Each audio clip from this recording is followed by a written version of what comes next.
Bonjour à tous et bienvenue sur Synapse. Nous allons retrouver Christian Parizeau, président d'Altaïr Economics. Et avec Christian, nous allons parler aujourd'hui d'un indicateur qui mériterait sans doute d'être intégré à vos réflexions, puisque c'est un indicateur qui a été très suivi généralement par les économistes, qui a moins bien fonctionné en 2025, mais qui pourrait à nouveau être assez prédictif du comportement des marchés boursiers en 2026. Avant de voir quel est cet indicateur, eh bien, rappel rituel pour nous soutenir, puisque nous sommes une chaîne indépendante, abonnez-vous, commentez les émissions, partagez-les et mettez un pouce vers le haut si vous les appréciez. Christian, bonjour. Bonjour. Alors, on va déflorer finalement j'allais dire le suspense, on va l'éventer ce suspense. Cet indicateur, c'est le Misery Index et c'est un indicateur qui, fonctionnait très bien pour, finalement, annoncer ou anticiper les performances, aux États-Unis des indices. Il a un peu moins bien fonctionné, pardon, en 2025, mais d'abord, qu'est-ce que c'est que cet indicateur? L'indice de misère, hein, littéralement, si on le traduit. Voilà. Oui, alors c'est un indicateur tout simple, hein, il n'est pas très compliqué à calculer, tout le monde peut le calculer assez simplement. C'est la somme, tout simplement, de la variation sur un an de l'indice des prix, donc du calcul de l'inflation totale, hein. On prend l'indice global, on ne prend pas, l'indice hors énergie, hors, alimentaire, parce que l'idée, c'est de mesurer l'impact que peut avoir potentiellement l'inflation sur, la consommation des ménages. Et puis le deuxième chose qu'on consomme, c'est le taux de chômage, tout bêtement, hein, le simple taux de chômage, global sur l'économie. Donc, inflation plus taux de chômage, vous comprenez tout de suite, c'est quoi? Bah, c'est la pression qui est sur le consommateur. Alors, ça marchait bien aux États-Unis, plus aux États-Unis peut-être que dans d'autres pays, parce que le consommateur américain, c'est le moteur de la croissance américaine et la bourse, normalement, doit refléter en partie cette croissance américaine, hein. Et donc, qui dit croissance forte dit forcément un misery index très bas, c'est-à-dire que plus l'inflation est bas, plus le taux de chômage est bas, plus le consommateur américain peut potentiellement consommer, hein. On a moins de pression sur son pouvoir d'achat. À l'inverse, lorsque les prix flambent, voire que le marché du travail se dégrade rapidement, ça veut dire un consommateur américain qui est en stress, sous pression, avec des difficultés peut-être de consommation, des problèmes d'endettement, des problèmes d'accès au crédit à consommation beaucoup plus compliqués. Donc, on est sur une consommation qui est appelée à ralentir, d'où ce nom de misère quelque part, hein. On est sous pression du consommateur. Et donc, quand on voit le poids qu'a la consommation dans le PIB américain, forcément, ça veut dire une croissance américaine moins forte. Et donc, c'est un élément assez négatif. Juste une petite parenthèse, cet indicateur existe naturellement pour tous les pays. En Allemagne, on le calcule, ça marche pas bien avec la bourse européenne. C'est pas un bon indicateur la bourse européenne parce que notamment pour l'Allemagne, par exemple, on dépend plus du cycle du commerce mondial, on dépend plus de la croissance mondiale que de sa demande intérieure. Mais par contre, le Misery Index fonctionne assez bien sur le comportement du consommateur allemand. Le consommateur allemand est très sensible à l'évolution de l'inflation et au taux de chômage. Et lorsque ce Misery Index augmente, en général, la consommation allemande a tendance à baisser, au moins par une hausse du taux d'épargne. Ce qui n'est pas le cas aux États-Unis, hein. Ce n'est pas via l'épargne que ça joue plutôt sur un aspect contrainte sur la consommation aux États-Unis. Mais en Allemagne, on a cet indicateur plutôt comme un indicateur de propension à consommer et de volonté d'épargner des Allemands. Ça marche bien en Allemagne, ça marche moins bien en France. Et en tout cas, ça n'a pas de rôle prédictif sur la bourse européenne. Par contre, aux États-Unis, hein, sur l'indice S&P 500, ça a un impact particulièrement fort. Alors, on voit apparaître à l'écran déjà l'historique du Misery Index. Alors là, c'est aux États-Unis, hein. Donc là, on peut observer l'évolution de cet indice depuis 1980. D'ailleurs, on voit bien que lorsque l'inflation était très forte, bah, c'était avant que Paul Volcker s'y attaque résolument. Le Misery Index était à un pic. Et il faut se souvenir que la bourse américaine ne se comportait pas très bien à ce moment-là. Et puis, bon, on voit que c'est un indice qui peut remonter assez fortement. Bon, ça, c'est l'historique. Vous n'avez pas de commentaire particulier à faire sur cet historique, Christian? Non, non, mais après, on comprend bien aussi la logique et pourquoi ça fonctionne bien aux États-Unis, d'une part par le poids, qu'a aujourd'hui, la consommation dans le PIB américain, mais aussi, hein, et ça sera bien de le rappeler, plus tard, par le fait que ça c'est en gros les 2 objectifs de la Banque centrale américaine maintenant, sur lequel elle appuie, toute sa politique monétaire. Donc derrière ça, c'est aussi un indicateur de politique monétaire et la Banque centrale américaine faisait aussi les cycles économiques par sa politique monétaire plus ou moins accommodante. Et donc, ce Misery Index, c'est aussi les deux jambes de l'objectif de la Banque centrale américaine, le marché du travail et l'inflation. Donc, c'est assez logique. Et encore une fois, c'est un indicateur tout simple, deux sommes, hein, somme de deux variables économiques, mais qui résume beaucoup de choses quelque part pour l'économie américaine, tant sur l'aspect décision de politique monétaire que sur l'aspect dynamisme de l'économie américaine. C'est pour ça que cet indicateur très simple, finalement, a été longtemps considéré comme un indicateur avancé, en tout cas un indicateur qui rentrait dans les allocations d'actifs des gérants. Quand le Misery Index avait tendance à augmenter, augmenter le poids de l'obligataire, on réduisait le poids action et inversement. Donc finalement, c'était aussi un indicateur de gestion d'actifs pour pas mal de gérants américains, mais qui ne marche plus sur la période récente. Alors justement, déjà, regardons un peu la corrélation. On a un nouveau graphique et là, je vais vous demander, de le commenter, Christian. Donc c'est toujours le Misery Index, mais sur une période plus brève que précédemment, puisque là, on part, de 2018.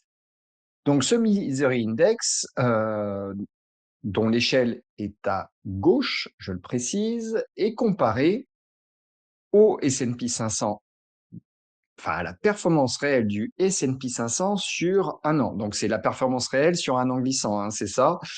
Mais alors, on va définir ce qu'est la performance réelle. Et puis là, on est en échelle inversée. Donc ça, c'est aussi important. Donc quand la courbe du S&P 500 monte, ça veut dire que la performance est plutôt négative, là, en l'occurrence. Alors, qu'entend-on exactement par performance réelle pour que chacun comprenne bien ce qu'il a sous les yeux? Oui, alors c'est tout simple, hein. On prend, l'indice boursier américain auquel on retranche, la hausse des prix.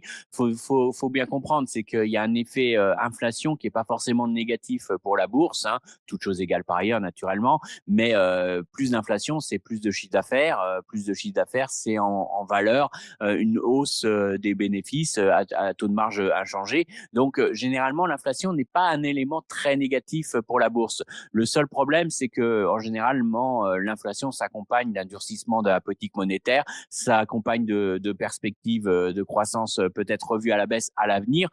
Donc, on préfère prendre le taux réel justement pour éviter un petit peu l'effet inflation sur l'indice américain. Alors, ça marche beaucoup mieux et on a des taux de corrélation qui sont bien meilleurs lorsqu'on prend le taux réel plutôt que l'indice nominal, hein. Mais ça fonctionne quand même un petit peu avec l'indice nominal, mais encore une fois, on a une bien meilleure performance statistique lorsqu'on prend le taux réel, la performance réelle. Alors ça veut dire quand même, attention, hein, si on avait une inflation forte, ça veut dire que l'indice américain, l'indice boursier américain peut quand même légèrement progresser du fait de l'effet inflation, hein, mais en termes réels, on pourrait avoir une performance négative, hein. Donc c'est seulement ce bémol-là, on corrige de l'effet inflation sur cet indice pour avoir une meilleure corrélation avec le Misery Index. Encore une fois, faut pas s'arrêter à cet élément-là. L'élément central, c'est qu'on voit qu'il y a quand même une relation qui a été relativement assez forte. Lorsque le Misery Index augmente, on a une baisse de la bourse. Autrement dit, dans notre graphique, une hausse de l'indice S&P. Hein, bon, on a mis en échelle inversée justement pour qu'on soit sur cette corrélation négative entre les deux variables. Et donc, on voit qu'il y avait cette relation qui était plus assez forte, hein. Alors, sur moyen long terme, on est sur des taux de corrélation, c'est pas parfait, hein, mais on est sur des taux de corrélation autour de 70%. Ça vous donne un petit peu le fait que voilà, il y a à peu près 70% des fluctuations qui sont communes entre la bourse et en termes réels et cet indicateur. C'est pas parfait, mais ça montre que quand même c'est relativement significatif. Alors, une corrélation significative, mais on va passer à un autre graphique et on va voir que cette corrélation n'a pas vraiment fonctionné dernièrement et on s'en étonnera pas vraiment. Donc, ce qu'on voit, donc, c'est la fin de la courbe du précédent graphique, mais qui a été zoomé, et on voit qu'on a eu une corrélation très forte jusqu'en 2025. Et puis là, on a une décorrélation assez manifeste. Oui, alors c'est, finalement la thématique de l'IA qui a joué à plein, hein.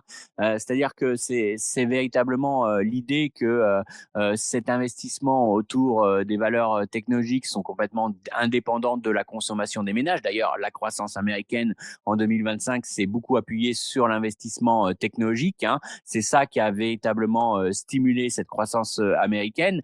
On explique parfois entre 70-80 90 de la croissance américaine sur les chiffres dont on dispose, hein, qui seraient liés à ces investissements autour de l'IA. Donc, c'est une croissance lié à l'investissement et pas à la consommation. Donc déjà, ça explique en grande partie pourquoi Wall Street s'est focalisé sur ces valeurs technologiques, sur le potentiel de ces valeurs technologiques, et on a beaucoup moins regardé les indicateurs, ces indicateurs d'inflation. Et puis d'autre part, hein, on a bien vu que la thématique politique monétaire n'était pas au centre des mouvements de marché jusqu'à peu près septembre, hein. On a revu un petit peu une interrogation des marchés autour de ce que disait la Banque centrale américaine, mais toute la phase finalement de performance de Wall Street a été largement concentrée sur quelques valeurs technologiques, et ces valeurs technologiques finalement ont fait qu'on était décorrélé de problématiques plus domestiques de croissance américaine.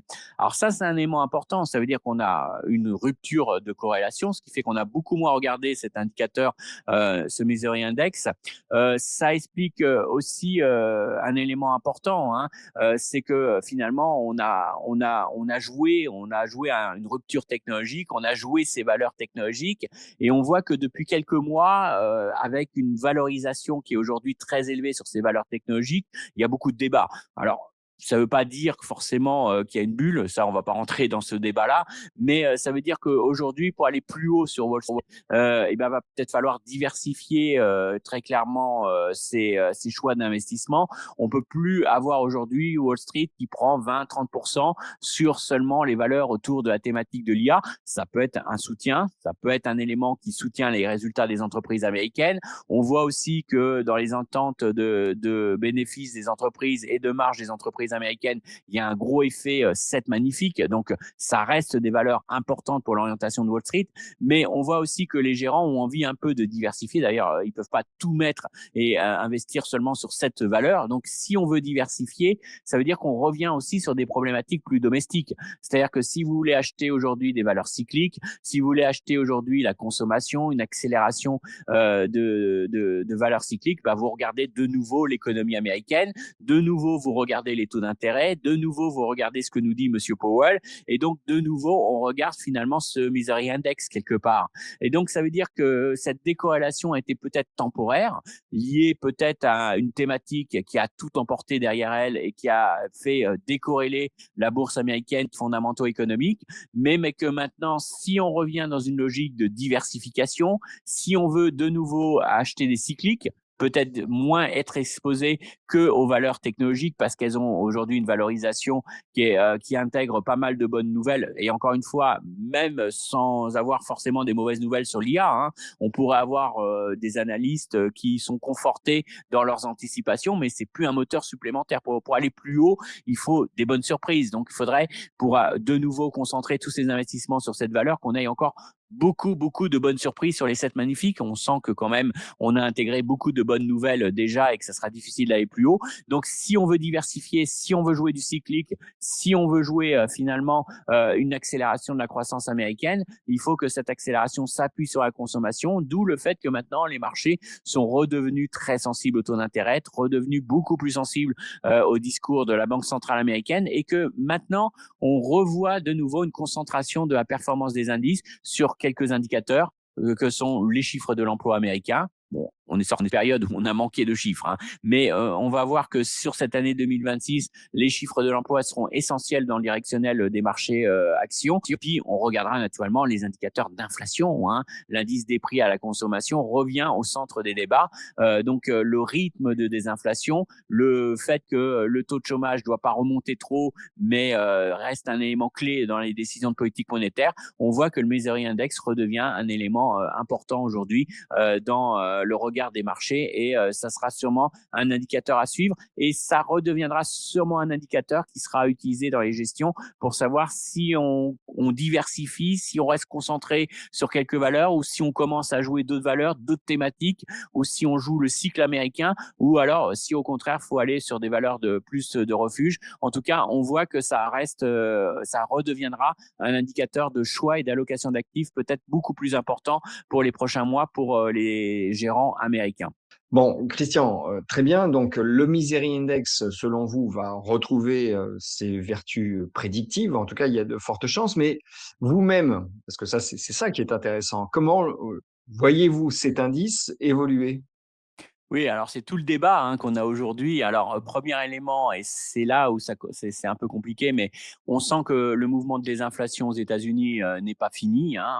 Alors ça veut pas dire qu'on repart sur, un rebond des indices des prix, mais on sent qu'on est ce que les Américains appellent une inflation collante, hein, une inflation qui serait, résiliente. En tout cas, le passage, d'une inflation de 6, de 5 à 2, hein, qui est un peu l'objectif de la banque centrale américaine, s'annonce plutôt lent. Donc, au-delà de ça, ça ne veut pas dire que le Misery Index va encore fortement augmenter, mais sur sa composante inflation, on a un risque quand même qui reste relativement élevé et qui revient très lentement vers les 2%. Alors, d'autant plus que les dernières statistiques d'inflation n'étaient pas forcément rassurantes, puisqu'on voyait quand même une inflation qui restait assez forte dans les services et dans les services qui sont intensifs en emploi. Donc, ça montre que quand même l'effet salaire, l'effet hausse de salaire continue d'alimenter un petit peu cet indice des prix.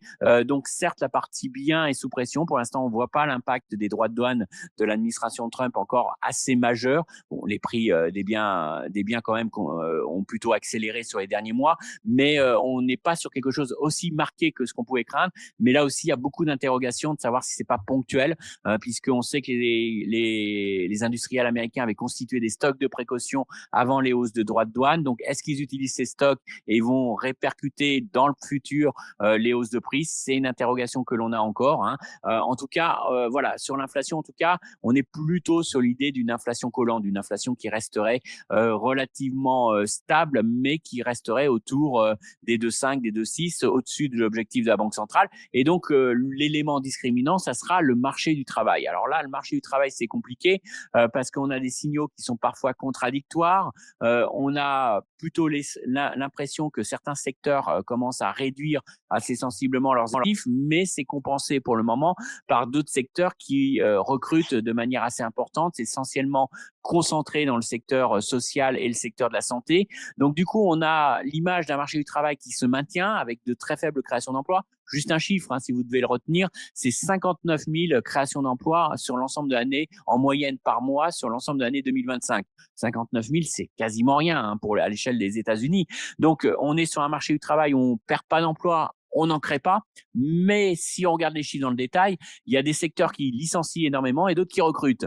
Donc, cette stabilité, elle est un peu fausse. Moi-même, à tort, hein, j'ai employé le terme de marché du travail gelé, mais si on veut vraiment être juste, c'est pas vrai. Il y a des rotations, il se passe quelque chose sur le marché du travail et on est plutôt sur l'image d'un marché du travail fragilisé, à mon avis.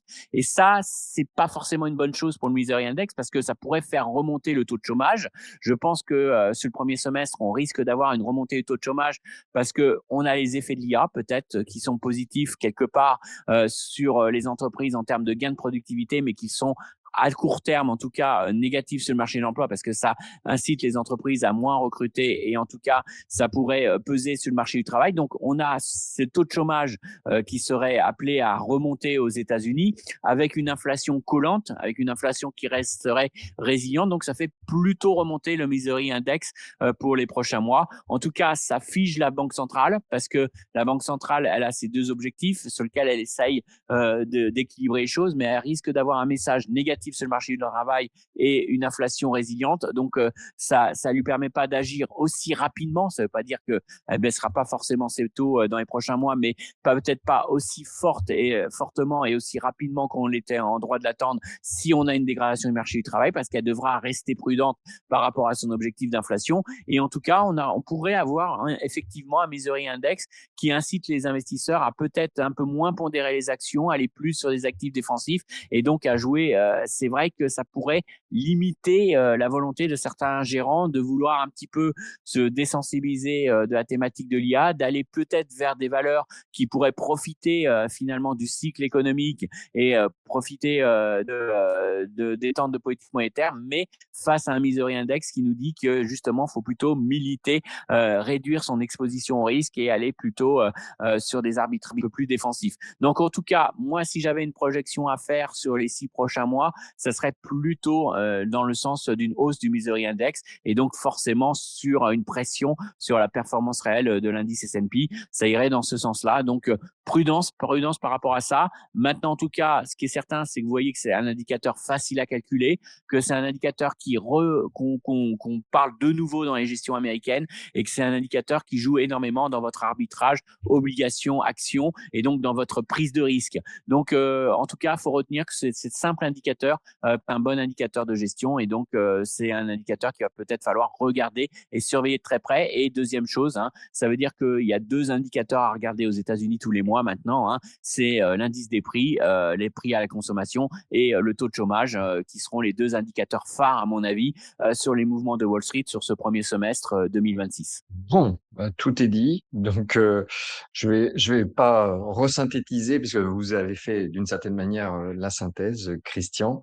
En tout cas, on a bien compris que le Misery Index, selon vous, allait retrouver ses lettres de noblesse et qu'il fallait absolument surveiller, comme le lait sur le feu, les prix à la conso et le taux de chômage américain, puisqu'ils sont les deux composantes de ce Misery Index, cet indice de la misère, dont la valeur prédictive a été un peu déjouée en 2025 en raison des investissements liés à l'IA qui ont dopé la croissance américaine, mais que ces investissements tout de même arrivant peut-être sur des plateaux, eh bien on risque de voir cet indicateur, voilà, reprendre, toute sa valeur prédictive pour la performance réelle du S&P 500, On parle bien de performance réelle, c'est-à-dire ajustée de l'inflation. Christian, merci beaucoup et merci à vous tous, de nous avoir suivis. N'hésitez pas à commenter les émissions, à les partager, à mettre un pouce vers le haut si vous les avez appréciées et puis, n'oubliez pas non plus de vous abonner. À très bientôt.